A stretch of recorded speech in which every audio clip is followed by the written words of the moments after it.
Now, as we have our Acme application connected across clusters and accessible from outside, if we now look at the performance tab of the service, we can see that service is behaving great. There are no SLO violations. It's all green and looking good. Clicking the details for the SLO verifies that there is no error budget burn and P99 latency has not exceeded the threshold of 300 milliseconds that we configured. The instance count is also stable and not increasing. And all of the metrics like requests per seconds, P50 latency, and so on are all fine. At this stage, let's send some additional traffic to the application's public URL, which is tanzuservicemesh.acme.net.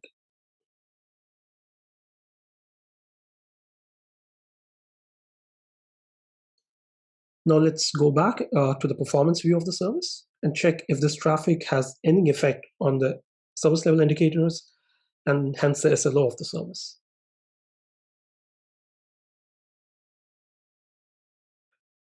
We can already see how it's affecting the request per seconds. P99 latency seems to be increasing, and it seems to have crossed the threshold. We can also see that SLO has turned from green to yellow, which is a warning, and looking at the details, it shows how the error budget is depleting. If we don't react to this traffic, we'll soon violate our SLO as our error budget gets completely depleted. And sure it does, and we can see that we don't have any error budget left. And the color changes from orange to red, which means that we are in the violation of the SLO. What we would have wanted, though, is for the system to react to this increase in SLI, and based on that, do certain actions like autoscale the services, which are the bottlenecks, which helps us guaranteeing the SLO. But since we do not have instance autoscaling enabled, we see that the instance count is remaining the same. This brings us to the PRTC feature of TSM, which is an advanced autoscaling feature of TSM. For this demo, we already have it configured, but I just did not have it enabled. As you can see, it seems to have already figured out that the desired value of the number of instances should be more than what it is currently. So let's enable it for all the services. And once it's enabled, we'll look at the ASD configurations for one of our services. Let's look at the ASD configuration for our shopping service to understand the configuration better.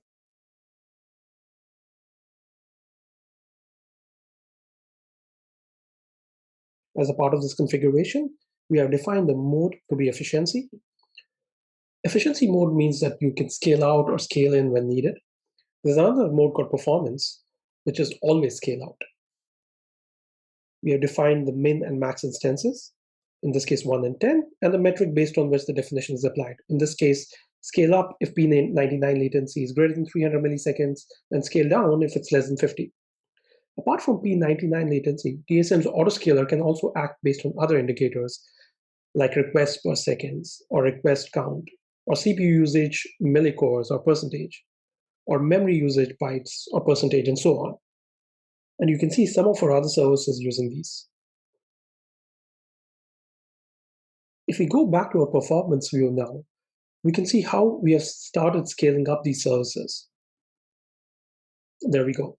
And the effect it has on the key metrics, including P99 latency, on which the SLO is based.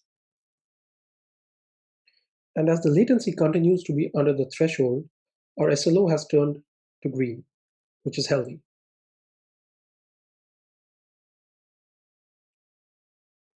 In the real situation, we would have wanted this configuration enabled beforehand, and this would have helped us guarantee an SLO without violating it.